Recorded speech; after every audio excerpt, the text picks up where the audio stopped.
The summer of 1923 hit Wyoming like a debt collector patient, inevitable and entirely without mercy. James Foley had driven 3 hours from Cheyenne in a borrowed Ford that overheated twice on the switchbacks outside Rawlins, and when he finally pulled onto the dirt track that cut through the high grass of Garnet Flats, he understood immediately why his editor had called this assignment the one that got away. There was nothing here. That was the point. 40 miles of short grass prairie interrupted by nothing except the occasional draw of a dry creek bed and the rusted skeleton of a windmill that had given up on the horizon sometime in the previous decade. The kind of country that ate ambition for breakfast and left the bones to bleach. Foley checked his notes again, scribbled on the back of a telegraph receipt, and confirmed that yes, this was the place. Garnet Flats, Crestwell Township, Carbon County. Population negligible. He almost drove past it. What stopped him was not a house, not a building of any recognizable kind. What stopped him was a mound, a low rise of earth about 30 feet across, covered in a thick mat of buffalo grass, so deeply rooted it hadn't moved in the wind that was working at Foley's collar and threatening his hat. From the mound emerged a single pipe of black iron at a 45-degree angle, and from the pipe came a thin thread of wood smoke that bent immediately horizontal in the breeze. Someone was cooking breakfast inside the ground.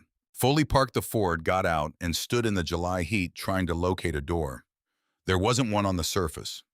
On the eastern side of the mound, he found a trench narrow, maybe 3 feet wide, sloping down at a gentle angle into the earth, turning once out of sight. He stood at the top of it, the way a man stands at the edge of something he can't quite explain to himself. A voice came up from below, dry, unhurried, the voice of someone who had not been startled by anything in a very long time. If you're selling something, I don't need it. If you're from the county, you're 30 years too late. If you're James Foley from the Cheyenne paper, come down before you let all the cool air out. He went down. The trench turned once at the bottom and opened into a low doorway framed in cedar planking, smooth with the particular smoothness of wood that has been touched 10,000 times in the same places. Foley ducked through. What he found on the other side required several seconds to process. The room was roughly 10 feet by 14. He'd measure it later twice, because he couldn't believe it at first, with walls of packed earth lined in places, with old newspaper pages gone the color of tobacco. The ceiling was wood, not built-in wood, not framed wood, but solid cedar planking running in parallel courses the length of the room. Each board 4 inches thick, the grain still clear beneath a coat of mineral oil that someone had applied recently enough to still smell faintly of linseed. Above that wood, Foley knew was 2 feet of compacted earth and a mat of grass that had survived every Wyoming winter for 37 years. The woman sitting in the ladder-back chair near the iron stove was 69 years old. Her hair, gone the color of good pewter, was pulled back from her face with the kind of no-nonsense efficiency that suggested she had not once in her adult life spent time in front of a mirror worrying about it. Her hands resting on her knees were the hands of someone who had spent decades in direct negotiation with the physical world wide, across the knuckles scarred at the palm's heel, the fingernails cut straight across with no ceremony. Her eyes were the particular gray-blue of Wyoming sky in October, and they assessed Foley the way a carpenter assesses a board for warp, quickly, completely, without sentimentality. On the small table beside her, a tin cup of coffee, a copy of the Rawlins Republican folded to the crossword, a pencil worn down to 2 inches. Foley introduced himself. She told him to sit down and pointed at a stool near the wall. He sat. The temperature in the room was at least 15 degrees cooler than the air above ground. The stove, burning low with small pieces of cottonwood, was putting out just enough heat to keep the coffee warm. The air was still. In the way of places that have been sealed against the world for a long time, the silence had a particular quality, not empty, but settled. You've been here since when? Foley had his notebook out, pencil poised. 37 years.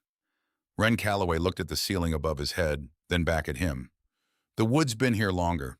Came off a barn that was already 20 years old when I took it down. You built this yourself. She lifted her coffee cup. Who else was going to do it? Foley looked at the plank ceiling, at the rag rug on the packed earth floor, at the small shelf of canned goods and folded cloth. His editor had given him 3 paragraphs of background and told him there was a real story somewhere in it if he had the patience to find it. Something about a woman who had outlasted a land grab and a blizzard by moving underground. Something about Meridian coal. Something about the worst storm in Wyoming history. Foley had figured it would be a human interest piece. 2 columns, maybe 3. A photograph of an old woman in front of something unusual. Start from the beginning, he said. Wren set her cup down on the table. She looked at him for a moment with an expression that might have been deciding whether he deserved the full version or the short one. My husband died in September of 1886, she said. Everything after that is the beginning. The morning they brought word about Elias Calloway, the sky over Garnet Flats was the hard, brilliant blue that Wyoming puts on in September, like a last argument before winter. Wren had been splitting kindling behind the barn when she heard the wagon coming up the track. Not the rhythm of someone on an errand, but the slower, heavier pace of people carrying something they didn't want to carry. She recognized Bill Ackerman from the feed store in Crestwell on the wagon seat, and beside him a man she didn't know wearing the tan canvas jacket that Meridian Coal's supervisors wore in the field. She set her hatchet against the splitting block. She did not walk toward them. She stood where she was and waited for them to come to her because she had learned somewhere in 32 years of living that the speed at which you move toward bad news does not change what the news is. The Meridian man's name was Holt. He had a form with him pre-printed with blanks filled in by hand. He read from it in a voice trained to be neutral cave-in at Sector 7 Carbon County Operations 647 in the morning of September the 3rd. 3 workers confirmed deceased, Elias James Calloway among them. Recovery of remains here. Holt paused, and the pause said everything the form did not possible at this time. There was a hat, a flat-brimmed black hat with a sweat stain in the lining that Wren had looked at 10,000 times across a breakfast table. Holt held it toward her. She took it with both hands. Bill Ackerman said something about being sorry. Holt said something about a settlement process that someone from the company would be in touch within 30 days regarding any outstanding matters. Wren stood with the hat in her hands and listened to the specific kind of condolence that people offer when they know the words are insufficient but feel the silence would be worse. When they were gone, she walked to the cottonwood, the single cottonwood on the whole, 320 acres standing at the property's northeast corner like it had drawn the short straw and was making the best of it. She dug a hole 18 inches deep with her bare hands, put the hat in it, put Elias's work boots in beside it, the ones he'd left because he had a second pair at the mine, filled the hole back in, smoothed the earth over the top, stood there a while with her hand flat on the ground. She did not cry at the cottonwood. She had made a private agreement with herself somewhere in the first year of their marriage that she would do her grieving in private away from the world's observation, because grief witnessed by others has a way of belonging partially to them, and she was not willing to share it. She cried once alone in the kitchen that night with the lamp turned low, and then she did not cry again. Not because she had finished, because she had decided. 32 years old, 320 acres of high plains grassland that hadn't produced a paying crop in 2 seasons because of the drought that had settled over southern Wyoming like a slow suffocation. 1 farmhouse with a roof that leaked in 2 places. 1 barn that was structurally generous to itself in its description as a barn. 1 draft horse named August, who was 17 years old and increasingly opinionated about what he was willing to do. $40 in a tin box under the floorboard. No children. No family within 700 miles. That was the inventory. Wren had taken it the morning after Elias died, sitting at the kitchen table with a piece of paper because she was the kind of person who needed to know exactly where she stood before she could decide which direction to walk. The letter arrived 3 weeks later. It came from Carbon County, postmarked Rawlins, written in the careful handwriting of someone who had learned to write in a 1-room schoolhouse and had practiced ever since. The man's name was Walt Greer. He said he had worked the shaft beside Elias at Sector 7 for 14 months. He said he had been on the other side of a sealed door when the cave-in happened and was alive only because of that geography. He said he had quit Meridian the morning after the accident and was writing from a boarding house in Rawlins where he planned to stay until he figured out where to go. Then he said the thing that changed the shape of everything. The week before the accident, a Meridian supervisor named Briggs had come through the bunkhouse with a document. Folio-size paper, official-looking, with the Meridian Coal and Rail Company seal embossed at the top. The document was a preemptive land waiver. By signing it, each worker acknowledged that they had no claim present or future to land within 5 miles of any active Meridian operation under any federal homestead provision. The language was buried in the middle of 3 pages of small print surrounded by boilerplate about workplace safety and company liability, and Briggs had presented it as routine paperwork, nothing to worry about, sign here and here. Every man in the bunkhouse had signed. Every man except Elias Calloway, who had read the full 3 pages while the others were already handing back their pens, and had then folded the document in half and given it back unsigned. Briggs had looked at him for a long moment. Then he had taken the document and left without speaking. 3 days later, the supports in Sector 7 failed. Walt Greer had seen the failure point when they pulled him out. He'd been one of the men who went back in for the bodies before the second collapse made that impossible. The support beam had not rotted. It had not been undermined by water. It was a fresh cut.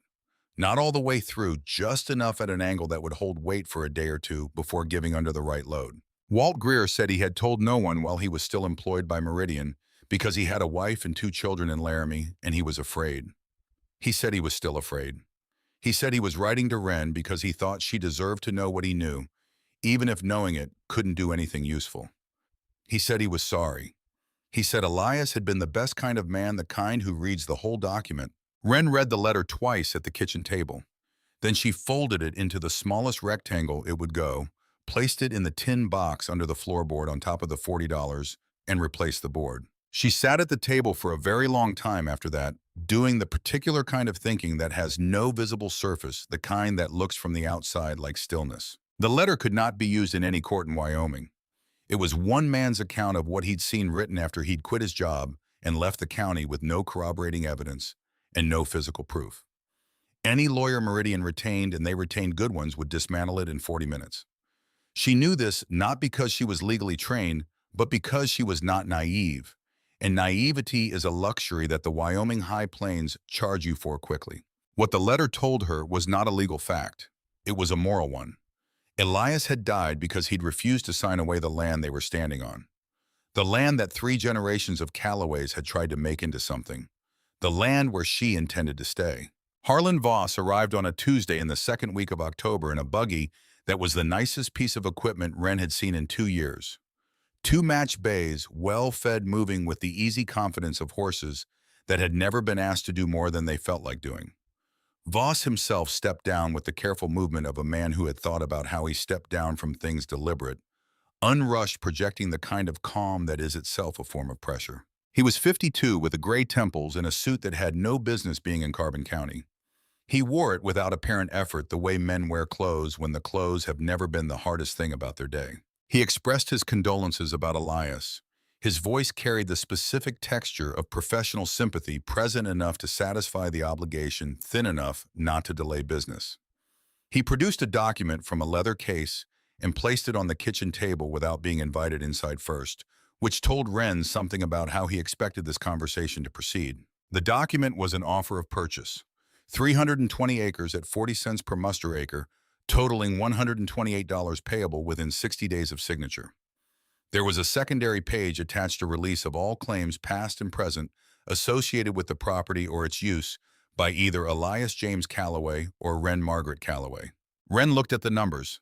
The land was worth $3 an acre minimum, more considerably more once the spur line that Meridian was running from Carbon County to the main Union Pacific trunk reached this part of the territory. She had heard about the spur line from Bill Ackerman 6 months ago, mentioned as local gossip, the kind of thing people in small towns know before the companies announce it, because the surveyors come through and people watch where they walk. Voss said the land hadn't produced a paying crop in 2 seasons. He said the drought showed no sign of breaking.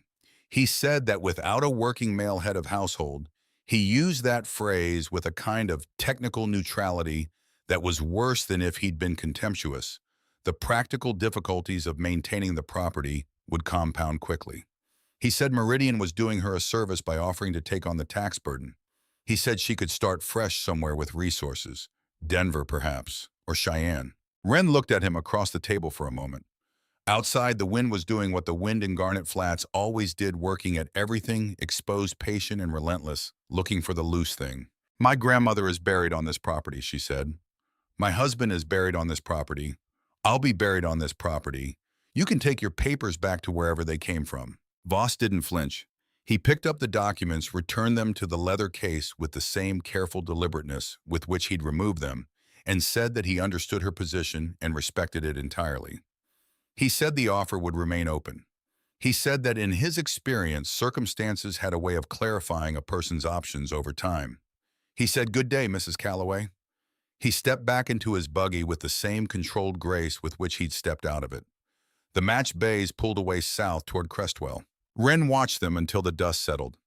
Then she looked at the kitchen table, which had a coffee ring on it from a cup she'd set down in 1883 and never quite scrubbed out entirely, and she thought about the word circumstances. The lien papers arrived by county sheriff's courier 28 days later. They were dense with language that had been designed to require a lawyer to interpret, but the essential structure was simple enough. Elias Calloway had, in 1883, signed a lease improvement agreement with Meridian Coal as part of a worker housing provision, and that agreement contained a provision by which any outstanding balance at the time of the signatory's death became immediately due from the estate. The outstanding balance was listed as $214. Meridian Coal and Rail Company, as the lien holder, was filing to recover said balance against the primary asset of the estate, specifically the 320-acre parcel in Garnet Flats Township. Under Wyoming territorial law, Wren had 90 days from the date of the filing to contest the lien. Contestation required either payment of the balance in full or demonstration that the property met the active use standard under the Homestead Act of 1862, meaning the land was being actively cultivated, improved, or productively utilized in a manner that increased its assessed value. She had $40. She was 3 years into a drought. The only thing on the property with a reasonable argument for increased value was August the draft horse. And August was 17 years old and had recently developed a strong position on working before 9 in the morning. Harold Pine practiced law out of a single-room office above the Crestwell hardware store. He was 55, had a good mustache, and had been practicing in Carbon County long enough to know exactly how things work between Meridian Coal and the local judiciary. He listened to Wren's situation with his hands folded on the desk, and his eyes on the middle distance, the posture of a man being careful about what his face said. When she finished, he was quiet for a moment. Then he said, "Mrs. Calloway, I won't take your money to tell you what I can tell you right now for free. Meridian has had Judge Crane's cooperation on land matters since 1879. The active use standard under the Homestead Act is whatever Crane decides it is on any given day. Without the $214, you have no legal path that ends with you keeping that land." Wren looked at the stovepipe that ran up through Pine's ceiling. What would the active use standard require specifically under the statute? Pine blinked. He had not expected that question, which told her he had not expected her to have read the statute. She had. She had ridden into Crestwell 2 days after the lien papers arrived, borrowed the relevant volume from the small lending collection at the back of the general store, copied the relevant sections by hand onto 3 pages of brown paper, and read them 4 times at the kitchen table. "Section 2251, she said before Pine could organize his answer. "Active cultivation, permanent structural improvement, or demonstrated productive utilization increasing assessed land value. I'm asking which of those 3 routes gives me the most latitude." Pine looked at her for a moment with revised attention, the look of someone recalibrating. "Structural improvement," he said finally. "It's the broadest, but it would need to be a permanent structure, fixed, demonstrably connected to the land, and Crane is going to be looking for a reason to say it doesn't qualify." "Then I need to build something he can't dismiss," Wren said. She rode August back to Garnet Flats in the late afternoon with the wind in her teeth and a problem she needed to think through. The drought meant she couldn't demonstrate cultivation. The ground was concrete hard and had been for 2 seasons. She had no capital to build a structure that would impress a hostile judge. She had no lumber, no materials beyond what was already on the property, no hired help, no neighbors close enough to assist, even if she'd been willing to ask. What she had: one old barn with questionable structural integrity but solid wood. One farmhouse with a leaking roof. The tools in the shed: 2 shovels, a pickaxe, a draw knife, a handsaw, a coil of rope, a set of fence post drivers. One draft horse, increasingly selective about his participation in physical labor. $40. 90 days. She took stock the way she always took stock, with a piece of paper, a pencil, and the determination not to flinch at what the number said. Edna Marsh materialized at the property line 3 days later. The way Edna always materialized, without announcement, without apparent reason at exactly the moment she seemed to have decided something needed looking at. She was 61 years old and had been living on the 80 acres east of Wren's property since 1861, which meant she had been there longer than the county had been organized in its current form. Her husband Francis had gone to Gettysburg as part of an Ohio regiment in 1863 and had not returned, and Edna had spent the intervening 23 years making the particular peace with solitude that comes not from accepting it, but from becoming too occupied to negotiate with it further. She kept 12 cattle, grew a kitchen garden of extraordinary productivity through methods she did not explain, and which Wren had stopped trying to understand, and said perhaps 100 words a week on average, distributed with the care of someone who considered them a finite resource. She came on her gray mule, stopped at the property line, and looked across at the farmhouse and barn without expression. Wren had been standing near the barn, doing the kind of standing that is thinking with a view, and she looked back. Edna's eyes moved across the property, the way water moves across terrain, finding the low points, noting the drainage, taking the measure of things. They settled briefly on the spot behind the barn, where the ground dipped by about 8 inches over a span of 20 feet, a shallow depression, probably the remnant of an old water feature that had dried decades ago. "Dirt's better underneath," Edna said. "The dead part's all up top." She turned the mule and went back the way she'd come. No elaboration, no context. Just the sentence dropped into the afternoon like a stone into water, and then she was gone. Wren stood looking at the depression behind the barn for a while. Then she walked over and stood in it. The ground was lower here, slightly protected from the prevailing west wind by the barn's bulk. She reached down and worked her fingers into the soil. The surface was the same hard-packed caliche that covered everything, a layer of earth so compacted and desiccated it had essentially become geology. She worked her fingers deeper down past the caliche crust and felt the soil change. Cooler, denser, something that still had memory in it. She understood then what Edna had meant. The drought had killed the top layer, stripped it, baked it, turned it to powder or to stone depending on its composition. Below that layer, down past the first 2 feet of hardpan, the earth still held itself together, still had structure, still had the compressed memory of moisture and root systems going back to the last century. She went to the shed and got the pickaxe. She took one swing at the surface in the depression testing. The pickaxe rang back at her like she'd hit cast iron. The impact traveled up the handle into her palms, and she felt it in her elbows. The caliche was going to be the first battle. She was not afraid of battles. She was afraid of one specific thing, and it was not caliche. When Wren was 9 years old, her older brother Marcus had locked her in the root cellar beneath her grandfather's house in Lancaster County, Pennsylvania, as what he had described later when their mother found out as a joke. The cellar was 3 feet underground, accessible by a wooden hatch that latched from the outside. It was 4 feet high, 8 feet long, 4 feet wide, and completely dark once the hatch was closed. Wren had been in there for 4 hours. She had not screamed. She had not beaten on the hatch. She was not that kind of child, and the years had not changed her into that kind of adult. What she had done was sit down on the dirt floor in the dark and count. She had counted the boards in the ceiling by touch, running her fingers across each one in order. There were 9 boards. She had counted them until she knew the feel of each individual plank, knew which one had a knot on its left edge, and which one had been planed slightly thinner than the others.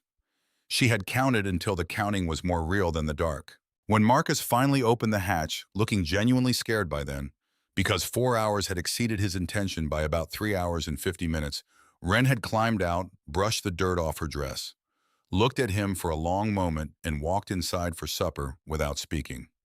She hadn't told their mother. Not out of protection for Marcus, but because the telling would have required describing what those 4 hours had felt like, and she had decided those hours were hers alone. The legacy of Lancaster County was this: in any enclosed space below ground level, her heart rate climbed. Not to the point of incapacity.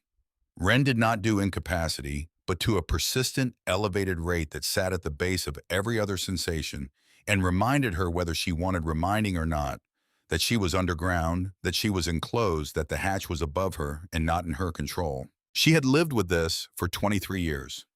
She had learned to work around it the way you learn to work around a bad knee, by compensating, by knowing where it would slow you down, by refusing to let it set the agenda. Standing at the edge of the depression behind the barn in October of 1886, she understood with complete clarity what she was considering. She was considering building herself an underground room, moving into it, sealing herself inside it voluntarily. Her heart rate climbed just at the thought. She picked up the pickaxe and took the first swing. On the evening of the fourth day after Edna's visit, after she had been swinging the pickaxe at the caliche for 4 days and had achieved approximately 18 inches of progress, Wren walked to the root cellar beside the farmhouse. She lifted the hatch. The smell of damp earth came up at her. Not the dead powdery smell of the drought surface, but the older, more complicated smell of earth that had retained moisture. The smell of something still alive. She climbed down, 3 feet. The walls were dirt shored up in places with flat limestone slabs. She could stand with her head and shoulders above the hatch line. She could not fully straighten. Her heart rate went up the moment her feet left the surface. She counted the limestone slabs, 7 on the east wall, 6 on the west. She touched each one the way she had touched the ceiling boards in Lancaster County 23 years ago. She sat down on the dirt floor and breathed, counted her breaths, got to 60. The heart rate was still elevated but had stopped climbing. She sat there until it began very gradually to come down. 90 days was what she had. She had spent 4 of them on 18 inches of caliche. She needed to dig a space that could be described without legal comedy as a permanent structural improvement to the land. She needed to build a roof for it from materials she already had. She needed the whole thing to be compelling enough that even a judge in Meridian's pocket would have difficulty dismissing it in open court in front of witnesses in daylight. She needed to not let the enclosed space stop her. She sat in the root cellar with the hatch open above her and looked at the rectangle of darkening Wyoming sky framed by the opening. One full breathing cycle. Another. The sky was turning the particular dark blue that comes just before the stars. She thought, if I go down before the land pushes me under, I choose when. I choose how. I choose the shape of the thing I'm going into. She climbed out, closed the hatch, went inside and made a list on brown paper by lamplight. The list had 11 items on it. At the bottom of the list, she drew a rough cross-section of what she was planning to build, 2 rectangles, one inside the other, the smaller one underground, the larger one representing the earth above it. She drew lines representing the entrance trench. She drew the position of the barn frame that would serve as the ceiling. She looked at the drawing for a while. Then she put the pencil down and went to bed because the morning was going to start early and the caliche was not going to get softer on its own. The barn had been dying for years before Wren decided to use it. It had been built in the late 1860s by whoever held the claim before the Callaways, a homesteader named Garrett, whose name appeared on the original land record but nowhere else in Carbon County history, as though he had materialized solely to build the barn, then dissolved back into the continent. Garrett had used what the territory offered cottonwood for the primary upright cedar, for the cross beams, the 2 woods chosen not for aesthetics, but for the specific properties each brought to a structure that needed to survive Wyoming winters. Cottonwood was abundant, fast-growing light for its volume. Cedar resisted rot, resisted insects, held fasteners without splitting. Together they had held the barn's essential shape for nearly 20 years, through the contraction of winters so cold the wood cracked like rifle shots at 3 in the morning, through the expansion of summers that drove the pitch out of every joint. The west wall had failed 2 winters prior. It had leaned, then sagged, then partially collapsed inward, so that the barn now had 3 full walls, and 1 wall that existed in theory, only a geometry held together by the stubbornness of the remaining structure. Elias had meant to repair it. Elias had meant to repair a number of things. Wren had stopped using the barn for anything except August's stall in the northeast corner, the only section with full overhead protection. The rest of the interior was open to the sky along the west side, which meant the floor collected snow in winter, and the west wind treated it as a through route. What the deterioration had produced inadvertently was a collection of seasoned wood cottonwood uprights and cedar crossbeams that had been exposed to temperature cycling for 2 decades and had shed whatever moisture and instability they were going to shed. Dry, dense, not rotted at the core despite the surface weathering. The primary crossbeams were what she needed. 8 cedar members, each running the full width of the barn's interior, 9 feet at intervals of roughly 2 feet. They were 4 inches thick, 6 inches deep, notched into the uprights at each end. The full length of useful beams she could harvest was approximately 72 linear feet. The ceiling of her underground room required 14 feet by 9 feet of coverage, meaning she needed roughly 7 full beams running the 9-foot span, plus additional material for the entry passage framing. The weight calculation took her 2 evenings with a pencil and the back of a flour sack. Each cedar beam at roughly 4 inches by 6 inches by 9 feet, with a density of approximately 30 pounds per cubic foot, came in near 80 pounds.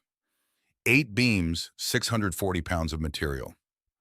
The cottonwood uprights she planned to use for supplemental framing added another 150. She needed to move nearly 800 pounds of wood from the barn's interior across 30 feet of open ground to the edge of the hole, then lower it in controlled stages to the bottom 7 feet down, where she would assemble it into a ceiling. August weighed 1,200 pounds and had opinions, but he could pull. The disassembly of the barn took 4 days and required a technique she improvised on the second morning when the first approach failed. The cedar beams were notched into the uprights too tightly to drive out from the side. They'd been in place long enough that the wood had compressed slightly into the notch, creating a friction fit that didn't respond to the mallet. She solved it by cutting the notch deeper on one end with the handsaw, creating clearance, then using the fence post driver as a lever against the upright to pop the beam free. It worked on the second try, which meant the first try had driven the post driver through the aged upright and split the wood, costing her an hour of recovery work and the use of one hand that she'd scraped against the exposed nail head. She wrapped the hand in a strip cut from an old flour sack soaked in water to keep the scrape from tightening, and went back to work with the other hand while the wrapped one did what it could. By day 4, she had the 8 cedar crossbeams laid in parallel on the ground beside the barn, the cottonwood uprights stacked beside them, the iron hardware square-headed bolts, bent nails, a dozen hand-forged spikes sorted into a coffee tin. The barn, stripped of its roof structure, was now purely a skeleton. 3 walls still standing around nothing. She looked at it on the afternoon of the 4th day and felt something she did not expect. Not regret, not loss, but a kind of respect for what the wood had already given. It had held something up for 20 years. It was about to hold something up for longer. The pickaxe work that had started on the depression continued in parallel with the barn disassembly. Wren rose before light each morning, ate whatever she had that required no cooking. Hardtack dried apple cold coffee from the previous night, and was in the depression behind the barn by the time the sky lightened enough to see. She worked until the light failed. She ate supper standing up because sitting down invited the possibility of not standing back up. The first 2 feet were the fight. Below the calichy crust, the soil changed to something that still had structure, that came out in chunks instead of ringing back at her, that smelled like the earth was supposed to smell. She began to make real progress on day 9. By the end of the 2nd week, the hole was 4 feet deep, 12 feet long, 8 feet wide, a rectangular pit in the earth behind the old barn, shored temporarily with boards she'd pulled from the barn's interior wall to prevent cave-in at the edges. Blisters formed again, thickened into the kind of callus that doesn't come from one season of work, but from committing to a thing past the point where your body is still negotiating. Her right shoulder ached from the pickaxe work in a specific location, the front of the joint, where the tendon crossed, and she learned to adjust her swing slightly left of center to take the load off it, which meant reteaching herself a motion she'd been doing wrong for 2 weeks, which added effort in exchange for sustainability. She did not count the days remaining on the lean clock. She had made a decision in the first week not to count them. Counting them fed a kind of attention she couldn't afford, the backward-looking math that eats the present. She worked the hours she had. That was the only arithmetic that mattered. Edna came on the 21st day of digging. She appeared at the mound of excavated earth beside the hole and looked down. The hole was now 5 feet deep. Wren was at the bottom with a shovel, working the east wall outward by another foot, because she had recalculated the interior dimensions she needed and found her first estimate had been too conservative. She looked up at Edna's face at the edge. Edna looked at the corners of the pit. Her expression had the quality of someone solving a problem silently and having arrived at the solution without enthusiasm. "Your corners will fail," Edna said. "Packed earth under load without reinforcement goes inward from the corners first. I've seen 2 sellers do it. Lost a lot of potatoes both times." Wren straightened. Her back spoke its opinion of the motion. What did the people who dug them do wrong? Didn't set stone at the corner bases. River rock? The kind with no edges, round stone, sits and stays. Flat stone shifts. Edna looked at the creek bed visible to the north of the property, dry since 1883, but still holding its stones. Creek beds got what you need. She didn't offer to help collect the stones. She had given Wren the information, which was the help. Wren understood this. Some people help by doing. Edna helped by knowing, and she offered the knowing only when she was sure it would be used. Wren spent the next 2 days hauling rounded creek stones in August saddlebags, 50 pounds at a time, and setting them at the base of each corner in a tight pack. She didn't know if she was doing it exactly right. She did it until it looked like what Edna had described, checked it by applying pressure with her full body weight from each direction, and moved on. By the end of week 4, the hole was finished. 7 feet deep, 14 feet long, 9 feet wide. The pile of excavated earth beside it was nearly 5 feet high, a small hill of Carbon County soil that had not been on the surface of this property in geological memory. Wren stood at the edge on the final day and looked down into it as the afternoon light went sideways and turned the walls to a deep reddish brown. Her heart rate was elevated looking into it, less than it had been looking into the root cellar 3 weeks before. She noted that, filed it. The lowering system occupied most of her thinking for 3 days before she touched another tool. The problem was not moving the beams horizontally. August could drag them on a skid. The problem was the transition from horizontal to underground. She needed to get 800 plus pounds of material to the bottom of a 7-foot pit without it dropping free, without it pinning her underneath it, without damaging the walls she'd spent a month building. She settled on a ramp, a long gradual slope, 1 foot of drop for every 5 feet of run, cut into the earth at the hole's southern end. The ramp was 3 feet wide enough for the widest beam. She dug it in a day through the excavated earth onto the existing mound beside the hole and studied the geometry. The ramp would handle the descent angle. Without breaking, the beams would accelerate on the slope and hit the bottom with enough force to damage both themselves and the cornerstone reinforcement she'd spent 2 days setting. She drove 3 iron fence stakes in a row at the top of the ramp, threaded her heaviest rope through the ring on August's collar harness, ran the rope back through the stake row as a friction brake, then tied the far end to the first beam with a timber hitch she'd learned from watching Elias rig loads. The first beam went down on a Thursday morning. August backed up on her signal, the rope paid out through the stake friction. The beam moved down the ramp at the speed of something that understood it was being controlled. It reached the bottom, tipped off the ramp end, settled onto the floor of the pit at approximately the angle she needed. The second beam went down without incident. The third caught a corner of the ramp at the bottom, twisted sideways, jammed against the north wall. Wren climbed down, worked it free with the pry bar, reset it. The fourth beam went down clean.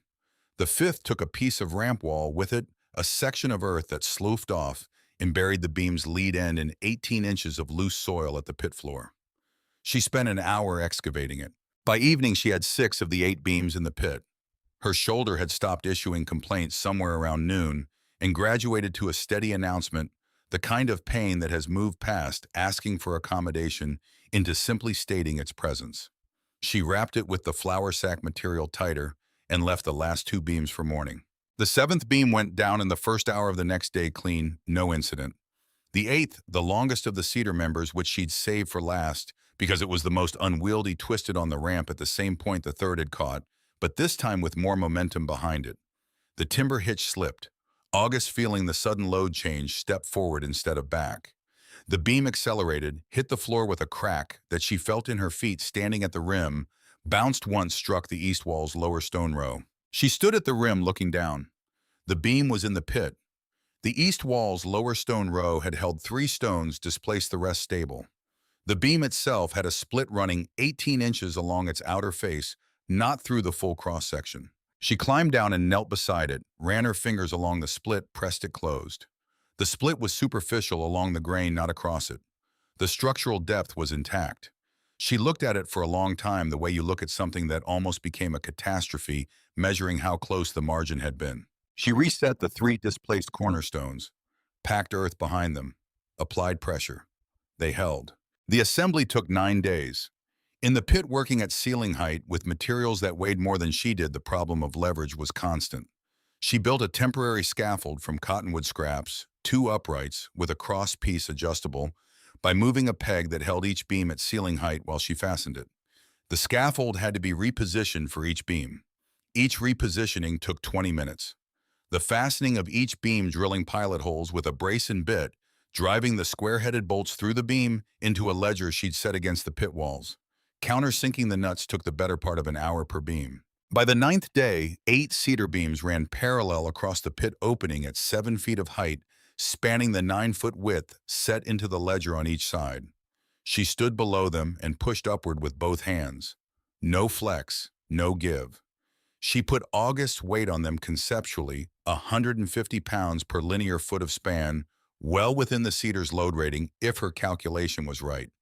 She calculated it again, still within range. The spaces between the beams she filled with thinner cottonwood boards from the barn siding, nailed flat across the top of the cedar to create a continuous deck. Then she climbed out, stood on top of the wooden deck, jumped twice. The deck held. Below her, through the wood, she could hear the echo of the enclosed space she'd made. Her heart rate was elevated standing on top of it. She noted that, filed it, moved on to the next problem. The earthen cover came from the excavation mound she'd been building for a month. She moved it back over the wooden deck and wheelbarrow loads. She'd built a rough wheelbarrow from the barn's iron axle hardware and a cottonwood plank packing each load tight, tamping it down with the back of the flat shovel. 2 feet of packed earth over the entire deck, then a layer of cut sod on top, root side down, to knit it together as the grass reestablished. When it was done, she stood back and looked at it. The mound was low, not much higher than the natural ground around it, because 2 feet of earth over a 7-foot pit meant the visible surface was only slightly raised. The entrance trench on the east-southeast side cut into the ground at an angle, turned once at 90 degrees, then descended to the cedar door frame she'd built from leftover barn material. From 30 feet away, it was possible to walk past the whole thing without understanding what it was. From the road, if you didn't know you'd see a low rise of ground behind someone's collapsed barn, you would not see a home. The entrance trench faced east-southeast, deliberately a calculation, not a preference. The prevailing wind in Garnet Flats came from the west-northwest in every season, shifting more purely west in the winter months when the storms organized themselves off the Rockies. By facing the entrance away from that vector, she kept the trench's opening out of the wind's direct path. The single 90-degree turn inside the trench added a baffle. Any wind that found the opening would have to change direction sharply before it reached the door, which would drop its velocity and deposit whatever it was carrying before it got inside. She had thought it through on the back of the flour sack with the pencil, using the same logic she'd used to understand why the creek bed curved the way it did. Fluid follows the path of least resistance, gives up its load when it can't carry it. Dust and wind were fluid in that sense. Give them a reason to stop, they'd stop. She spent 2 more days on the interior, lining the lower walls with old newspaper pages to reduce the earth smell, laying the barn's original canvas wagon cover on the floor as a moisture barrier, installing the small iron stove with its pipe exiting through the south-facing wall at 45 degrees. The stove had been in the farmhouse kitchen. She moved it to the underground room because she was going to need it more where she was going to be sleeping. The door itself was cedar hung on iron hinges, salvaged from the barn's main gate. It fit its frame with enough precision that she could feel the air pressure change slightly when she pulled it closed, a small differential between inside and outside the sealed space asserting itself. She stood inside the closed door on the day she finished with the lamp lit for the first time, with everything complete. The space was 10 feet by 8, the exact footprint the beams covered minus the wall thickness. The ceiling was 7 feet at center, sloping very slightly toward the walls where the ledger sat lower. The stove occupied the northwest corner, its pipe exiting through a hole she'd bored through the south wall's sod layer with a sharpened iron rod. The cot and Army surplus frame Elias had brought from Rawlins in 1882 ran along the east wall. The shelf she'd made from the leftover cottonwood boards held canned goods lamp oil, the tin box with the $40, the letter from Walt Greer. Her heart rate on entering the closed room elevated. She stood still and counted the ceiling beams. 8 cedar members running east to west. She counted the gaps between them, filled with cottonwood siding boards visible in the lamplight as slightly lighter strips between the darker cedar. She counted those. 7 gaps. 8 beams, 7 gaps, the mathematics of a sealed ceiling above her head. She sat down on the cot. Let the count work on her the way it always had. Breathed. The lamp flame was steady, no draft, no air movement. The flame of a lamp in a sealed space is a reliable indicator. If air is moving, the flame will tell you. The flame said nothing. The space was sealed. She sat there for 20 minutes, then 40, then until the lamp oil burned down enough to need trimming. By the time she trimmed the wick, her heart rate had settled to something she recognized as normal. Not because the enclosed space had stopped mattering, because she had outlasted it again, the way she outlasted most things by remaining in them longer than they expected her to. Voss returned on a morning in early November when the temperature had dropped to 18 degrees overnight, but was climbing toward freezing by midday. He did not come alone this time. Judge Albert Crane was 58 years old with a gray goatee trimmed to a point and the careful posture of a man who has spent 30 years making sure rooms understand his authority before he's introduced. He was, by the standards of Carbon County law in 1886, considered a capable jurist. By the standards of what he actually did with his capability, he was a lever that Meridian Coal had found useful and kept well-oiled. Wren had known this since Harold Pine told her in October. She had also known since October that it didn't matter as much as it seemed to. Voss stood at the mound with his leather case in one hand, looking at the entrance trench with the expression of a man whose mental model of the world has been presented with data it wasn't designed to process. Crane stood beside him, examining the mound's low profile with the practiced judicial neutrality that is in practice the face of a man waiting to see which way the situation develops before deciding what he thinks. Wren emerged from the trench. Her clothes were work clothes she didn't own. Other clothes anymore. Not really, not since the drought had made the distinction between good dress and work. Dress academic, and her hands were dirty from the morning's work packing the mound's southern edge with additional sod. She did not apologize for how she looked. She looked like someone who had been building something. Voss said she had clearly been busy, his voice carrying the specific register of a compliment that means something else entirely. He said the county assessment office would need to evaluate any structures on the property for the homestead use claim, and that Judge Crane had agreed to conduct a site review before the lien hearing rather than requiring both parties to appear at the courthouse unprepared. Crane looked at the mound at the entrance trench at the pipe emerging from the south face at its 45-degree angle. His eyes had the quality of someone doing legal arithmetic. Can I rule against this? How do I rule against this?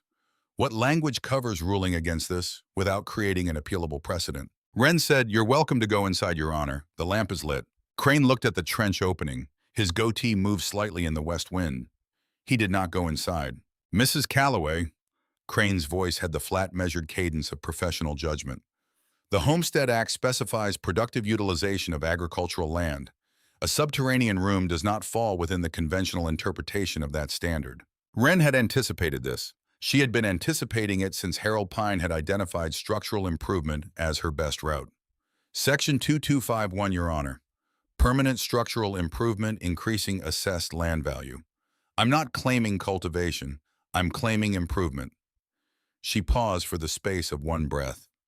I'd like to hear the argument that a permanent structure, one that will be here in 50 years, decreases a parcel's assessed value.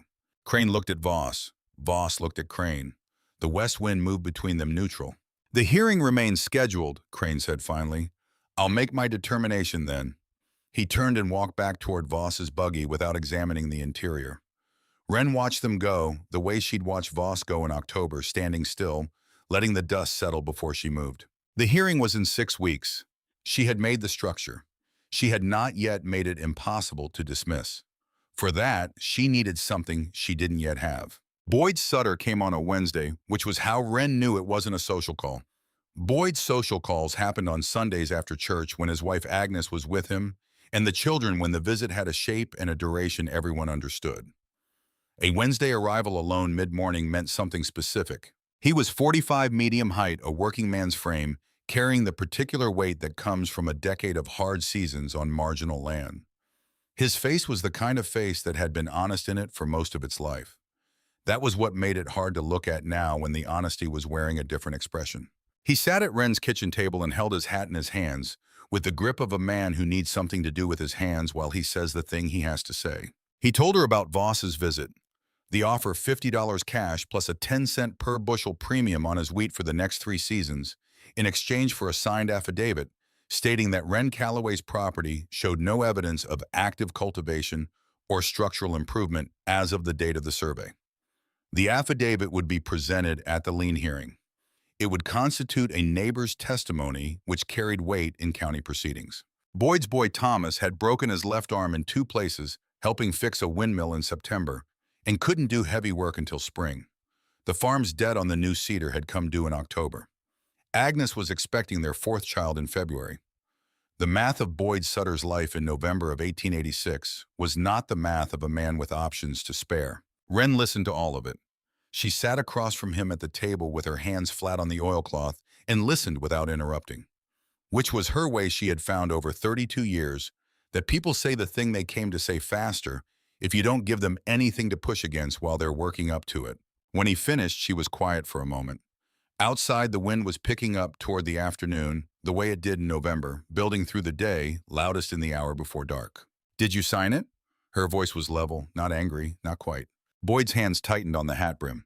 3 days ago, the kitchen held the specific quality of a room in which something has changed, and both people in it know it. Wren looked at the coffee ring on the table from 1883. She looked at it for several seconds. "You needed to." Two words that were not forgiveness exactly, but something adjacent to it. The acknowledgement that the world had put Boyd in a place where the choice he'd made was comprehensible, even if it was going to cost her. Boyd looked up. He had clearly expected something else: recrimination, or the cold shoulder, or the kind of silence that means, "get out." The absence of those things seemed to disorient him more than their presence would have. He left 20 minutes later without the conversation having resolved into anything Wren could use. She recorded his name in the brown paper notebook she kept for the claim documents. Then she went out to the mound behind the barn and sat at the edge of the entrance trench in the cold November wind and thought about what Boyd Sutter's affidavit would mean at the hearing in 5 weeks. It would mean Crane had what he needed. A neighbor's testimony was exactly the kind of local color corroboration that turned a legal technicality into a reasonable ruling. Wren's structure existed. Crane could see it. With Boyd's affidavit in hand, Crane could characterize the structure as a storage pit rather than a habitable improvement, could argue that a hole in the ground with some wood over it did not constitute the kind of permanent structural improvement the statute contemplated, and that a neighbor of long standing had confirmed the property showed no meaningful productivity. She needed the structure to be undeniably what it was: not a storage pit, a home, one that a person had visibly, verifiably been living in. She moved in that afternoon. She carried what she needed from the farmhouse: the remaining canned goods, the lamp oil, the work clothes she wasn't wearing. The brown paper notebook, the tin box down the entrance, trenched through the cedar door into the underground room. She made supper on the iron stove. She slept on the cot under 2 wool blankets with the door closed. In the morning, she was still there. She counted 8 ceiling beams in the lamplight before she got up. December came with its full Wyoming personality, a personality that has no interest in being liked. The temperature dropped below zero on 5 consecutive nights in the first week. The farmhouse pipes froze. The wind found every gap in every surface structure on the property and tested it the way you test a fence, by leaning on it, looking for the section that gives. In the underground room, none of this was true. The earth above the wooden ceiling acted as insulation in a way that Wren had estimated but not fully anticipated until she experienced it. The 2 feet of packed soil and sod held the room at a moderate, consistent temperature, even when the outside air fell to 10 below. The small iron stove, burning a modest amount of cottonwood, raised the interior without difficulty. She used perhaps a third of the fuel the farmhouse kitchen had required. The air stayed still. This was the thing she had not fully predicted: the absolute stillness of the air in a sealed underground room. On the surface, Wyoming air in December is never still. It carries particles, carries cold, carries the relentless mechanical energy of the plains wind that has been traveling since the Rockies. Below ground, none of that energy arrived. The flame on her lamp stood perfectly vertical. She could set a piece of paper on the table and return an hour later to find it exactly where she left it. She settled into the rhythm of the underground room, the way you settle into the rhythm of something that was difficult until it wasn't. She woke at first light, not because light entered the room, which it didn't, but because her body had learned to wake when her sleep was finished. She worked during the daylight hours on the property, tending August, making repairs to the farmhouse she still used for cooking when the weather allowed, keeping the entrance trench clear of the windblown debris that accumulated in it. She returned to the underground room in the evenings, cooked on the stove, read by lamplight. When she had something to read, lay on the cot in the specific quality of underground silence. Her heart rate on entering the room had become, by the 3rd week of December, indistinguishable from her heart rate anywhere else. She still counted the ceiling beams most mornings. 8 cedar beams, 7 gaps, the number always the same. She was documenting everything. The brown paper notebook had become a detailed record dates of residents' temperature observations, fuel consumption, structural condition checks. She had begun noting the contrast explicitly. Farmhouse wind infiltration versus underground stillness. Farmhouse fuel use versus stove use. Below ground. Farmhouse temperature fluctuation versus underground stability. She did this partly because it was her nature to document, partly because she understood the documentation was evidence. If she ever stood before Judge Crane again, she would have a record. A meticulous, dated, specific record of productive habitation. Not a storage pit, a dwelling.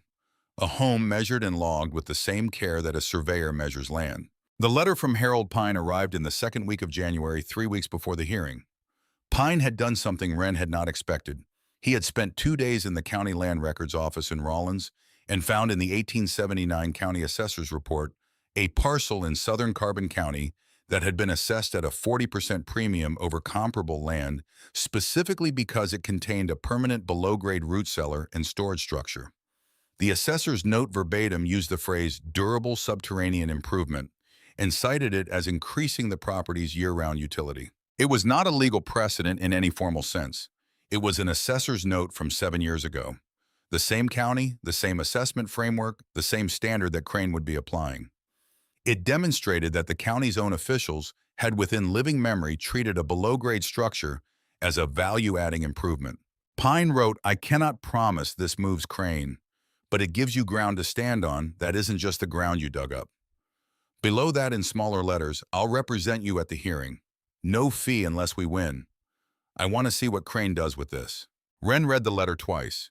She put it in the tin box with the $40 and Walt Greer's account of the cut support beam. She felt something that was not quite hope. She had lived long enough in Carbon County to be careful with hope, but was in the vicinity of it. The sense that the ground, while not yet secure, was at least visible. Outside, the January wind had found a new register. She had been noticing it for 2 days, something different in the quality of the sound, a density that wasn't usually present. The sky to the northwest had a color she didn't have a word for, not gray, not brown, not the usual flat pewter of a January overcast. Something more definite, a color with intention in it. She thought about what Elias had written in the 1879 journal, the one she'd found in the box under the barn floorboards when she'd pulled the boards for insulation material. He'd been working a contract job in Nebraska that summer and had described a storm he'd seen a warm morning in January that made everyone think the worst was over. Then a line on the horizon that moved like something alive, like the sky had decided to collect its debt all at once. He'd written the old hands said you could feel it in the air before you could see it. A pressure like the world holding its breath before something big. Wren stood at the entrance to the trench in the January cold and looked northwest. The pressure was in the air. She felt it in the specific way Elias had described, not wind, not temperature, something subtler. The absence of the usual small sounds. No birds, nothing moving in the dry grass. Even August in the paddock was standing very still. She looked at the sky for another few seconds. Then she went inside to begin preparing. The preparation took the remainder of that day and all of the next. She started with water because water was the first thing a storm took away. The well pump worked in January only if you kept the mechanism from freezing, which meant pouring warm water down the cylinder each morning to free the leather valve. She pumped until every vessel she had was full. The 2 oak barrels in the farmhouse, the 6 ceramic crocks in the underground room, the tin bathing tub she dragged in from the farmhouse lean-to. Approximately 40 gallons total. Enough for 3 weeks if she was careful. She cut and split 3 days' worth of cottonwood, more than she expected to need, because storms in her experience always lasted longer than you felt ready for. She stacked it inside the entrance trench where it would be protected from whatever came. August presented the problem she had no good solution to. The paddock was exposed. The barn had 3 walls, the west side open to the sky since the walls collapsed, which meant any serious storm would reach him there. She tried again to bring him into the entrance trench, which was wide enough at the top. August's opinion of the trench had not improved since the last time she'd tested it. He backshifted, tossed his head in the specific combination of movements that means I know what you want, and the answer is no. She did what she could, piled his corner of the barn with as much straw as remained in the barn's loft, covered his body with the heaviest horse blanket, and tied it under his belly, secured his tie rope long enough that he could lower his head. She ran a hand down his neck. He was 17 years old and had seen Wyoming winters before. She had to trust that the count went in his favor. She spent the second day on the underground room's details. Every gap between the doorframe and the surrounding earth she packed with strips of canvas soaked in tallow, a trick she'd found in one of Elias's old books on prairie homesteading. The tallow-soaked canvas would hold its shape even after drying, filling the gap without shrinking away from it. She worked around the entire doorframe twice, checking her work with the lamp held close. The stovepipe exit required a different approach. The pipe passed through a section of the south wall at a 45-degree angle, emerging from the mound's face with about 6 inches of pipe exposed before the chimney cap. The gap around the pipe where it passed through the wall was packed with a mixture of wet clay and ash. She'd been collecting ash from the stove for weeks, without fully knowing why, the way you sometimes accumulate things in preparation for a need you haven't yet identified. The clay-ash mixture set hard when it dried harder than the surrounding earth. She stocked the room. All remaining food: canned beans, canned tomatoes, dried apples, salt pork wrapped in paper, a partial sack of cornmeal, a wedge of hard cheese, 2 extra wicks for the lamp, the hand-bound copy of a medical manual Elias had bought in 1881, 3 spare candles, the tin box, the brown paper notebook. On the morning of January the 11th, 1888, she woke to a temperature she felt before she was fully awake: warm. Genuinely warm. Not the moderate warmth of the underground room, which was its own consistent climate, but warm in a way that announced itself through the door's gaps and the stovepipe hole, and every small imperfection in her ceiling work. She cracked the door, stood at the bottom of the entrance trench, looked up at the visible strip of sky. 40 degrees, maybe more. The sky was a thin, watery blue with high cloud moving fast from the northwest. The air was still at ground level in a way that struck her as wrong rather than peaceful. The high plains were never still at ground level in January. The birds that returned sometimes on a warm day were not visible. The grass was not moving. She went back inside, trimmed the lamp wick, put more wood in the stove even though the room was already warm enough without it, because she knew what warmth in January in Wyoming meant, and she was not going to be caught with a cold stove. She thought about the Crestwell schoolhouse 3 miles northeast. Miss Aldrich, the young teacher from Ohio in her first winter on the high plains, would be teaching the morning session. The children who walked to school from the outlying farms would have left home that morning in this strange, warm air, their parents perhaps fooled into letting them go without full winter gear, because 40 degrees in January in Wyoming read as a gift, not a warning. The pressure Wren had felt the day before was still present, denser now. Her ears registered it as a faint resistance, as though the air itself had thickened slightly. She pulled the door closed, packed a final roll of canvas into the door's bottom gap, the place she'd identified as the most likely point of air infiltration, sat down on the cot, opened the brown paper notebook to a clean page, wrote the date January 12th, 1888. Below it, barometric sense heavy, wind absent at surface, fast at height, sky false spring condition, prepared. She put the pencil down, put more wood in the stove, counted 8 ceiling beams in the lamplight, the way she always counted them, the way that had started as a fear management tool in a Lancaster County root cellar, and had become, without her noticing the transition, simply the way she began a day underground. Outside, 30 miles to the northwest, the sky was collecting itself into something that the settled world of Garnet Flats had not yet been asked to reckon with. In the farms and schoolhouses and small wood frame homes of Carbon County people were going about a warm January morning with the particular gratitude of people who have been cold for a long time. They were sending their children to school. They were making plans for the afternoon that assumed the afternoon would be like the morning. In the low mound behind an old barn on 320 acres of high plains grassland, a woman who had spent 4 months going underground sat in the stillness and waited for what she already knew was coming. The lamp flame stood perfectly vertical. Not a tremor, not a flicker. The sealed room held its breath along with everything else. It came from the northwest at 3 in the afternoon, moving at a speed that the human eye registers before the human mind can classify it. Not weather approaching. Something else. Something that had been weather at the beginning, but had organized itself into something with more intention than weather usually carries. Wren heard it before she felt it. A sound that began as the kind of low register you feel in the sternum, rather than hear with the ears, a subsonic pressure wave that preceded the storm's visible body by perhaps 2 minutes. The iron stove's draft changed.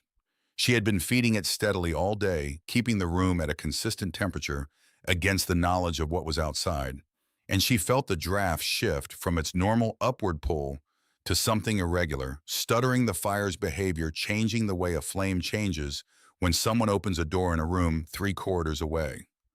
The pressure differential the storm was generating was large enough to affect her stovepipe from 30 miles out. She set the notebook on the shelf, put the pencil beside it, checked the door seal one final time, canvas tight in the bottom gap, tallow pack frame intact on all 4 sides. The lamp was full, the wood was stacked inside the trench. The water crocks were full. She had done what she could do in the hours she'd had to do it with what she had to work with. She sat on the cot, put her back against the east wall, pulled the wool blanket over her lap, though the room was not cold, and waited. The sound built in stages. First the subsonic pressure that she felt rather than heard. Then a register above that, a true sound now directional, coming from the northwest, in a way that seemed to move the earth slightly rather than just the air above it. Then above that, a higher frequency, a pitch that found the edges of the doorframe and the stovepipe gap and the small imperfections in her ceiling work and pushed through them as proof of concept, as demonstration of what was outside trying to get in. The storm hit the mound at 3:47 in the afternoon. The noise was total. This was the word her mind found and kept returning to in the hours that followed. Total meaning it occupied every available frequency, simultaneously, meaning there was no silence underneath it to anchor yourself to meaning. The sound was not a sound you experienced against the backdrop of quiet, but a sound that replaced quiet entirely with something else. A roar with texture in it, the texture of millions of particles of ice and compacted snow moving at 65 miles per hour. The sound of matter in violent lateral motion, stripping every exposed surface it crossed. Above her head, 2 feet of packed earth absorbed the first assault of it. She felt the mound shudder once, a single transmitted vibration, the storm's initial contact with the structure, and then the earth did what earth does, what it has always done, which is absorb. The vibration did not repeat.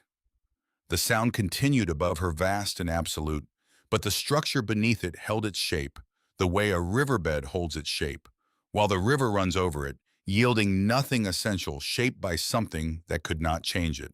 The lamp flame moved. It had been vertical all day, perfectly vertical, the reliable indicator of her sealed room's stillness. Now it moved not dramatically but perceptibly, a slight lean to the east that told her the storm outside was creating a pressure gradient significant enough to affect the air inside the room, through whatever minute channels remained in her ceiling. She watched the flame. It leaned, steadied at its lean, did not go further. The channels were small. The ceiling had held well enough. She breathed, counted the ceiling beams by lamplight. 8 cedar beams, 7 gaps, all present, all exactly where they had been every morning for the past 3 months. An hour into the storm, she heard something above the continuous roar that was distinguishable from it, a sharper sound, a crack, and then a sustained grinding that lasted perhaps 4 seconds before the general noise swallowed it. She identified it with the calm that comes from having nothing left to do about anything. The farmhouse roof, or what remained of the farmhouse structure. Something structural giving way under accumulated load. Snow piled on aging wood until the wood decided it had held enough. She felt nothing about this except a kind of flat acknowledgement.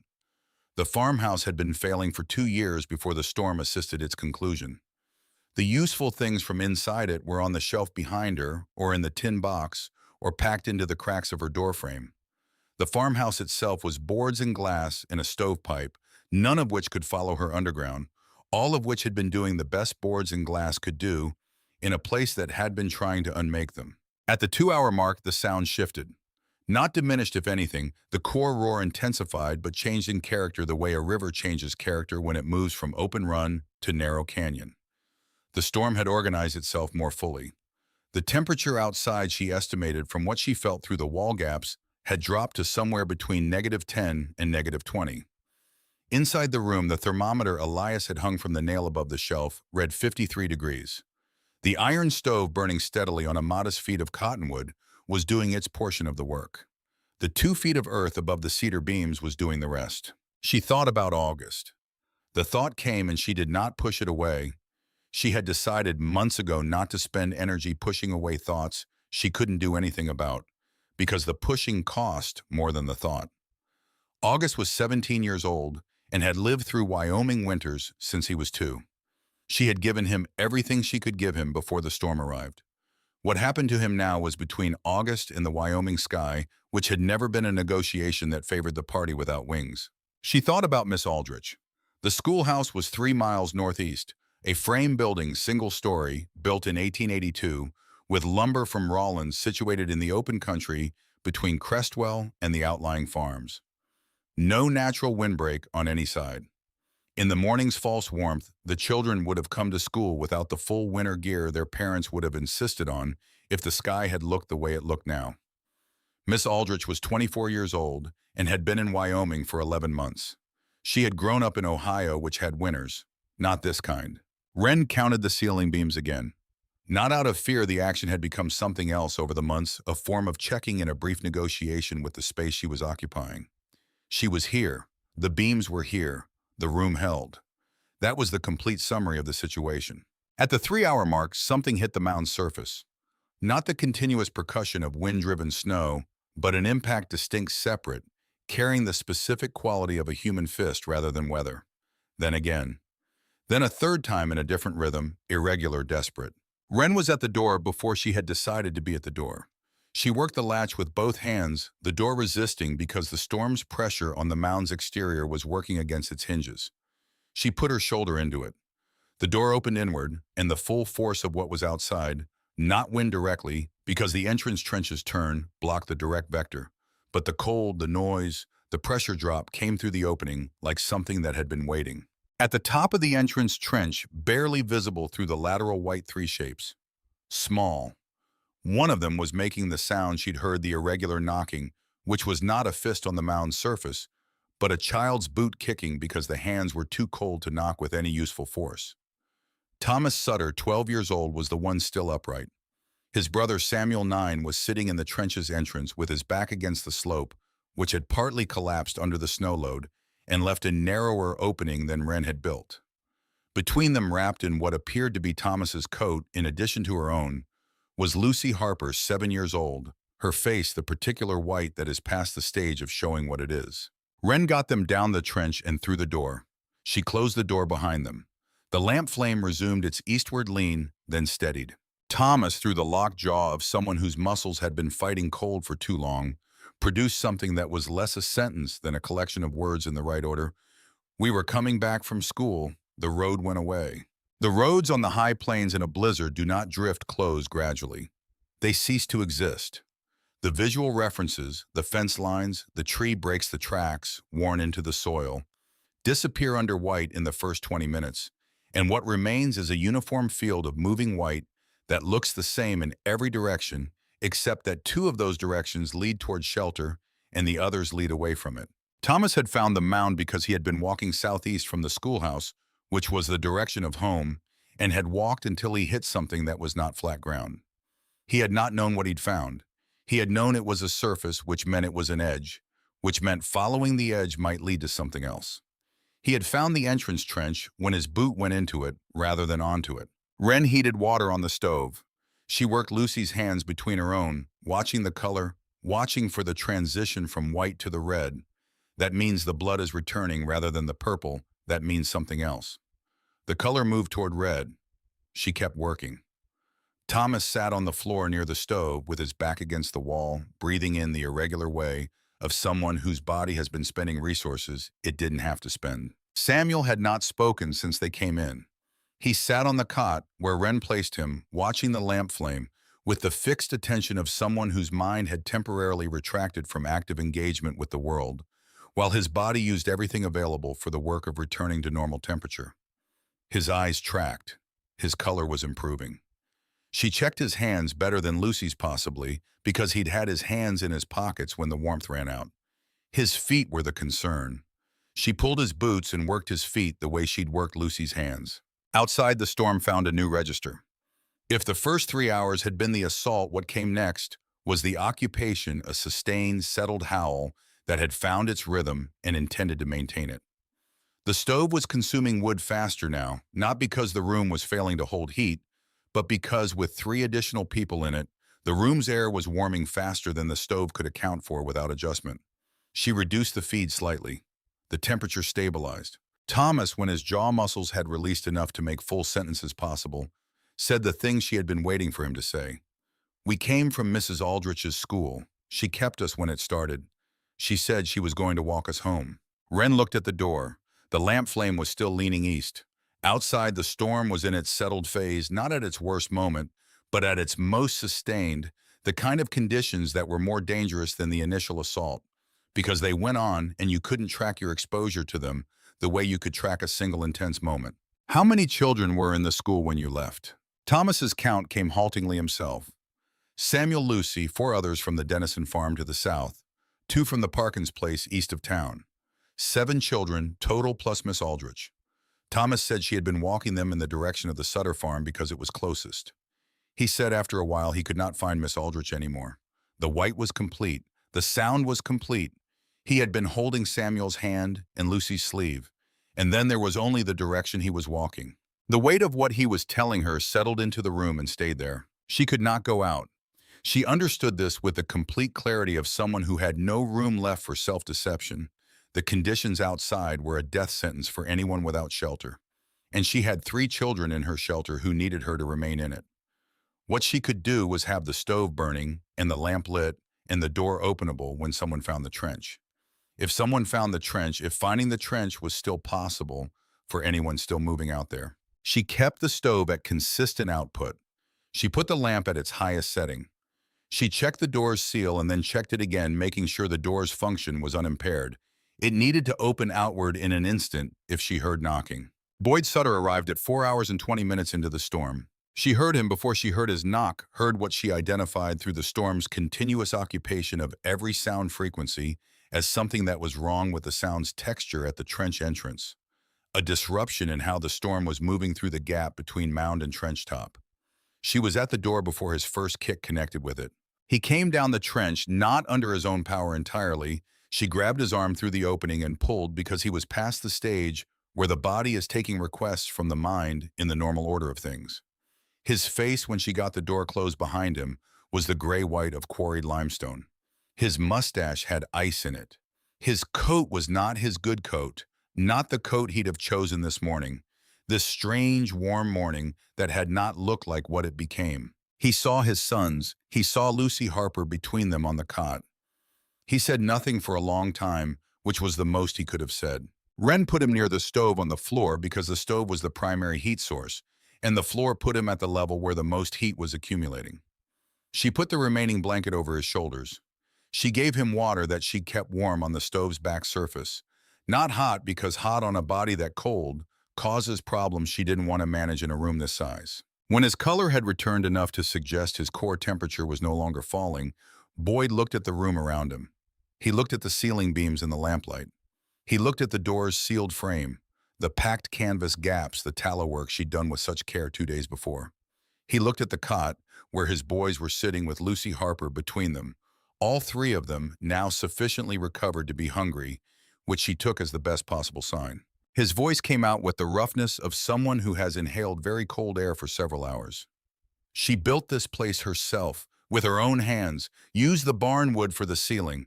It's been standing since October. He was not talking to Wren. He was talking to his boys, to Lucy, to the room itself. "I told a man it wasn't worth anything." Wren said nothing. She put more wood in the stove. "I signed a paper saying there was nothing here worth keeping." Boyd's eyes were on the ceiling beams. 8 of them solid cedar, oiled to last. "I was wrong about that." Miss Aldrich came 40 minutes later. She had 5 children with her, the 4 Dennison children, all under 10, and one of the Parkins boys. She had tied them to each other with her own wool scarf and a length of curtain cord she'd taken from the schoolhouse window before they left, which was why she still had them, and why they had survived the 2-mile walk in zero visibility through conditions that had been killing people all across the territory while they walked. She was 24 years old and from Ohio, and she had made a rope of children and walked until she found a mound of earth and knocked on it. The room now held 10 people, 6 children, 4 adults in a space that was 10 feet by 8. The temperature with 10 bodies in it rose without any additional fuel. Wren reduced the stove to its minimum, just enough to maintain function, not enough to push the heat further. The air with 10 people breathing it would need managing, and she opened the door's lower gap, slightly removed one of the canvas rolls to allow a minimal exchange with the outside. Enough for the air to remain breathable. Not enough for the cold to overwhelm the bodies generating heat. She had not planned for 10 people. She had planned for 1. The difference between what you plan for and what arrives is the measure of whether you built the thing right. The storm ran through the night. They took turns on the cot in shifts, children first longest, then adults in 2-hour rotations. Wren did not sleep. There was not enough stove management, door management, air management to allow sleep without someone watching, and she was the someone who knew what to watch for. She sat on the stool near the stove and tended it through the night the way you tend something you've given your full attention to for months, with the particular focus of someone who has stopped negotiating with the task and simply does it. At some point in the small hours, she estimated 3 in the morning, though, without windows or clock, she was estimating by the quality of her own fatigue, Lucy Harper woke from where she'd been sleeping, between the Dennison girls on the cot, and looked at Wren across the room.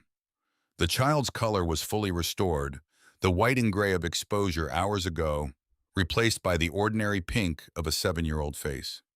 She looked at the stove. She looked at the ceiling. Are we going to be okay? Not a frightened question. An information-gathering question, the kind that children ask when they want an honest answer rather than a comforting one. Wren looked at the stove's steady heat, the sealed door, the cedar ceiling that had not moved in the 4 months it had been there. We're already okay. We've been okay since you came down the trench. The morning took a long time to arrive, but it arrived. The storm's roar diminished in stages, first losing its high register, then the subsonic pressure underneath it, then settling into a sustained wind without the particle load that had made it lethal. At some point, the quality of the sound through the stovepipe changed, and Wren recognized it as the change from blizzard to aftermath. Wind still present, cold still present, but the primary assault finished. She opened the door at 7 in the morning. The entrance trench had drifted partly closed, snow packed in its upper section to within 2 feet of the top. She dug through it with the short shovel she kept inside the door for exactly this purpose, working upward from the bottom, pushing compacted snow back and out. Took 40 minutes. When she emerged from the trench into the open air of Garnet Flats on the morning of January 13, 1888, what she found was a world that had been edited. Everything that had been above the ground's surface the previous day had been rearranged. The farmhouse she could see where it had been by the break in the snow surface, where the foundation's edge created a slight irregularity, was a shapeless white mound. Not collapsed exactly, more subsumed. The roof was gone. What remained was snow wearing the shape of what had been walls, slowly losing even that outline as the wind continued to work it. The barn's 3 remaining walls were standing. The west side had always been open to the sky. The snow had filled that space and made the barn look paradoxically more complete from the outside than it had been since the wall collapsed. The illusion lasted until you looked at where the roof should have been. August was alive. She found him in his corner, the straw around him packed and tunneled by his movement through the night into something that had provided him marginal protection. He was colder than she'd ever touched him, but his eyes were tracking his legs, held his weight when she coaxed him to move. She gathered what would remain from the farmhouse kitchen's collapsed section, built a fire in the open air near the barn's northeast corner, kept him near it while she went back for the others. The walk to Crestwell took 3 hours. Boyd carried Lucy. Miss Aldrich walked with the younger Dennison children around her. Wren broke trail through the drifts that had formed on the road's surface, in some places 3 feet deep, in others scoured down to bare frozen ground where the wind had taken everything it found. Thomas Sutter walked beside her without speaking for most of the distance, which she recognized as the silence of someone processing a distance between what they had believed the world was and what they had just learned it was. Crestwell had taken the storm at full force. The church steeple was gone. They could see the truncated tower from a half-mile out its top, removed as cleanly as if it had been designed that way. 2 of the commercial buildings on Main Street had lost their false fronts, leaving the raw lumber of their actual faces exposed. The hotel was intact. The hardware store was intact. The schoolhouse, Miss Aldrich's schoolhouse, where this had all begun with a rope of children and a curtain cord, was missing its roof, its contents visible from the road desks, dusted with snow, the American flag she'd had pinned to the front wall still on the wall frozen stiff. Harold Pine met them at the hotel doorway. He had the expression of a man who had been counting children since first light and was now revising his count upward with evident relief. He had a fire going in the hotel's main room and coffee on the stove, and the peculiar composure of someone who has managed a crisis long enough that the management has become its own kind of calm. Wren delivered the children. She gave Pine a brief account. 7 children recovered, no fatalities among her group, unknown status of the Parkins boy, who had not come to the mound. Pine told her the Parkins boy had been found in the Morrison root cellar at midnight alive, having crawled into it after the storm started and waited it out under a horse blanket. She sat down in the hotel's main room on a wooden chair near the fire and drank the coffee Pine put in front of her and watched the children absorb warmth with the speed that only children achieve the way they rebuild toward ordinary in front of you. She had not sat down in the previous 16 hours except to manage the stove. The chair felt like an event. Boyd Sutter sat across from her. His face, restored to its normal color, carried something new in it, something that had not been in it before the previous night, something that looked like the expression of a man who has set down a weight he'd been carrying at an angle and discovered the correct carrying position. "The hearing's in 5 weeks," he said. His voice was quiet enough that the sentence stayed between them. Wren looked at her coffee cup. "I know. I'm going to tell them what happened, what you built, what it did." He paused. "I'll withdraw the affidavit." She looked at him, then the full assessment, the carpenter checking a board look. He held it. The expression he was wearing was not performance. It was the specific gravity of a decision that has been made without possibility of reversal. Not because the reversal is impossible, but because the person making it has decided the reversal would cost something they can no longer afford to spend. She said, "You'll need to say it in front of Crane." "I know that. Voss will be there." "I know that too." She looked at him for one more moment, then she looked at the fire. "All right." The lien hearing convened at the Carbon County Courthouse in Rawlins on February 14, 1888. 5 weeks after the storm, long enough for the roads to be passable, not long enough for anyone in the territory to have stopped talking about what the storm had done to those who had been caught in it versus those who had not. The courtroom held more observers than lien hearings normally attracted. Word had moved in the way that word moves in small territories, person to person, slightly altered at each transfer, retaining its essential shape. Voss was present with 2 lawyers, an expansion from October's single-lawyer approach that told Wren something about how the intervening months had changed Meridian's assessment of the situation. Judge Crane sat behind the bench with the same pressed dignity he'd carried to her property in November, though his goatee had been trimmed since then, and the overall impression was of a man who had made some decisions about presentation. Harold Pine sat beside Wren at the respondents' table. He had the county assessor's 1879 report in a folder in front of him. He had Wren's brown paper notebook, the months of dated entries recording habitation, temperature, fuel use, structural condition, in a second folder. He had in a third folder the affidavit Boyd Sutter had given him the previous week, witnessed and notarized, withdrawing the prior statement. Voss made his opening argument with professional precision. The lien was valid. The debt was documented. The property showed no evidence of productive agricultural use. Meeting the statute standard, a neighbor's prior testimony had confirmed this. The court should rule in Meridian's favor. Pine responded by placing the assessor's 1879 report on the evidence table. He walked Crane through the language: durable subterranean improvement, year-round utility, assessed value increase. He placed the brown paper notebook on the table, 5 months of dated entries in Wren's compressed handwriting. He placed Boyd Sutter's withdrawal of affidavit on the table. Then he called Boyd to testify. Boyd Sutter stood at the front of the courtroom and told the truth.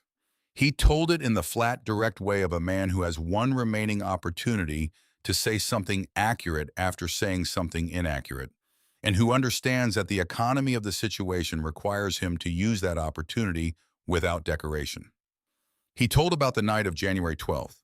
He told about following his son's tracks in the snow tracks that were filling in as he followed them, but were still visible enough to follow to a mound of earth behind a collapsed barn.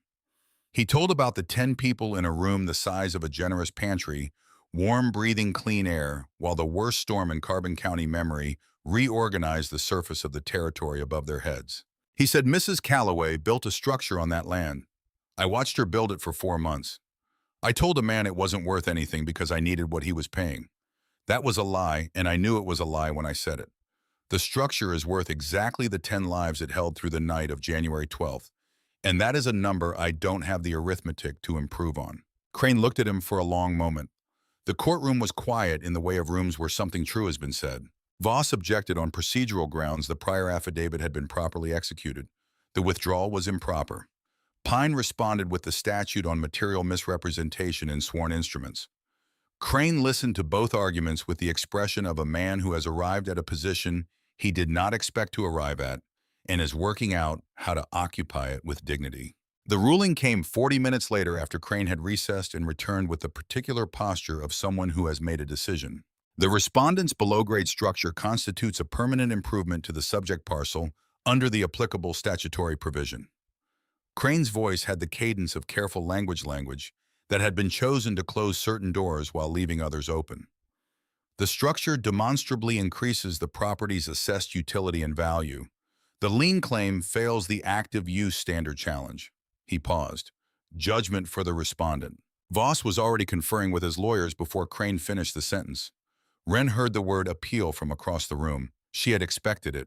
Appeals took time. Time was something she had more of than Meridian wanted her to have. Pine folded his folders with the care of a man who had known this outcome was possible and had not wanted to believe in it too much before it arrived. He looked at Wren across the table and said nothing, which was the right response. Wren continued to live in the underground room while the appeal proceeded through the territorial courts. She expanded the room not immediately, but in the summer of 1888, when the hearing's outcome had given her something she hadn't had before, the knowledge that the structure would stand legally as well as physically long enough to be worth expanding. The second room was smaller than the first, 8 feet by 7, dug from the original room's north wall, connected by a passage 3 feet wide that required a person to turn sideways to pass through. She lined it with the salvaged boards from what remained of the farmhouse after the storm, which turned out to be more than she'd expected. The interior walls had been better seasoned lumber than the structural elements, and a week of careful salvage produced enough material to line the new room's walls and ceiling. She filled it differently than she'd filled the first room. This one was for storage for the cold keeping that the earth did naturally for the preserved goods and seed stock that the first room was too warm to hold safely. August died in the summer of 1889. She found him in the paddock on a July morning, lying in the posture of a horse that had simply decided to stop rather than a horse that had been struck by anything specific. He was 18 years old. She buried him at the property's northeast corner near the cottonwood, near the hat and the boots she'd buried in September of 1886.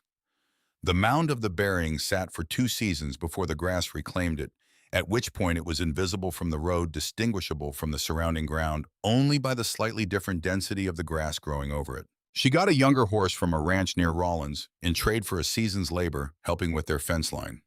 The mare was 5 years old bay with opinions somewhat less fully formed than August had been, which was in its own way a relief. The appeal decision came in the fall of 1890. The territorial court upheld the original ruling on all substantive grounds, adding language that Pine said was unusually specific for an appellate decision, language about the practical standard for structural improvement under the Homestead Act that Pine believed would be cited in subsequent proceedings. He was right about this. It was cited 3 times in the next decade, each time in cases involving non-traditional structures that property owners had built on marginal land. Wren did not follow these subsequent citations. She had her land. Other people's applications of the principle were their own business. Edna Marsh had come through the blizzard without injury. Her 80 acres had a natural windbreak of cottonwoods along the north edge, the result of 25 years of deliberate planting that had shielded her structures in a way that nothing on Wren's exposed property could match.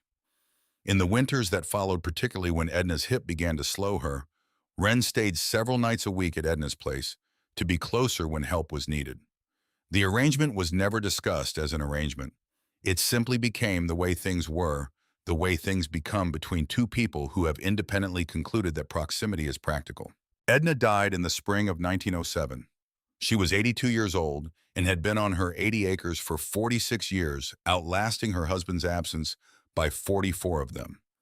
Wren returned to the underground room the week after because there was work to do, and the work was on Garnet Flats, and she had never needed a reason beyond that to be there. When the railroad survey crew came through Garnet Flats in 1891 to finalize the spur line's route, they came to the underground room's entrance and knocked on the mound the way people had learned to do by then. The crew chief was a man named Delaney 30ish, who had the weathered efficiency of someone who had been surveying the territory long enough to have stopped being surprised by it. He wanted an easement across the southern edge of Wren's property, 40 feet wide, a quarter mile for the railbed. The spur would pass south of her buildings, south of the barn's remaining walls, south of the mound. She negotiated the easement for 3 years' worth of freight service at no charge. The freight service to include transport of goods to Rawlins Market. She had calculated what that was worth to her. It was worth more than the cash Delaney initially offered, and when she showed him the calculation, he looked at it for a moment and then agreed because the calculation was correct. When the spur line opened in the spring of 1892, it ran along the southern edge of a property that Meridian Coal had tried to acquire for 40 cents an acre in 1886.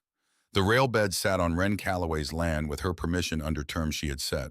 James Foley closed his notebook and looked at the woman across the underground room. The July afternoon outside was invisible from where he sat, but he had been underground for 3 hours and had stopped noticing the absence of windows. The lamp had needed trimming once. The stove had gone from barely lit to cold to barely lit again over the course of the morning. He said, "You never thought about leaving." Wren looked at the lamp flame. It was standing vertical now, perfectly still, the way it stood whenever she was alone in the room and everything was sealed, and the world above was doing whatever it was doing without requiring her participation.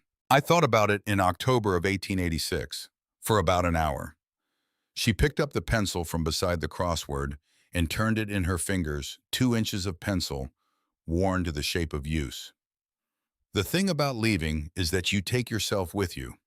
The woman who would have left Garnet Flats in 1886 would have arrived somewhere else and found the same problem wearing a different face. Some problems go with you. You have to solve them where you are. Foley wrote this down. He wrote for a moment longer than the sentence required, which meant he was adding something, his own notation, his own sense of the weight of it. Wren watched him write without trying to see what he was adding. He looked up. "The room, you've been in it every night for 37 years. Most nights." She looked at the ceiling. "There were winters I stayed with my neighbor Edna when her hip was bad. I needed to be closer. Edna died in 1907 and I came back here the week after." The lamp flame stood vertical in the still air of the sealed room. Outside, the July wind was moving the short grass in the particular lateral wave that meant it was blowing steady from the west at about 15 miles per hour. She could not see this, but she knew it from the faint variation in the stovepipe sound, the way a person who has lived long enough in a place knows it by senses they stop naming. Foley said, "What do you want people to know about this, about what you did?" She thought about the question for a moment. Not performing thought, actually thinking. The pencil turned in her fingers. "I didn't do something brave," she said finally. "Brave means you were scared and did it anyway, and you want credit for having been scared. I was scared of the wrong things. I was scared of the space of the dark, of being underground. I wasn't scared of Meridian or Voss or Crane or the storm. Those things I could do something about. The things you can do something about aren't the things to be scared of." She set the pencil on the table. "What I want people to know is that the right move is almost never the obvious one. The obvious move in 1886 was to take Meridian's $128 and go somewhere with more water. The non-obvious move was to go down. People spend a lot of time looking for the obvious move. It's usually somebody else's move." Foley wrote for a long time. When he looked up, he had the expression of someone who had come looking for a 2-column human interest piece about a woman who lived in the ground and had found something he would be thinking about on the drive back to Cheyenne and for some time after that. He thanked her. He gathered his notebook and his hat. He went up the entrance trench with the careful duck and turn of someone who had learned the geometry on the way in. Wren heard his footsteps fade, the sound of a person on the surface, moving away, the particular lightness of it that she had been familiar with as a contrast for 37 years. She sat in the room alone, trimmed the lamp, added a small piece of cottonwood to the stove. She picked up the crossword, looked at it. The pencil was 2 inches long, worn to the shape of a hand that had been using it for months. She counted the ceiling beams one more time, the way she always did when she was alone in the room, and the work of the day was finished. 8 cedar beams, 7 gaps. The wood had been above her for 37 years, seasoned first by 20 years in the Wyoming air as a barn structure, then by 37 years in the constant cool humidity of underground space, protected by the very element that had threatened to bury everything else. The lamp flame was perfectly vertical. The room was sealed. The land above it was hers. She put the pencil to the crossword and began.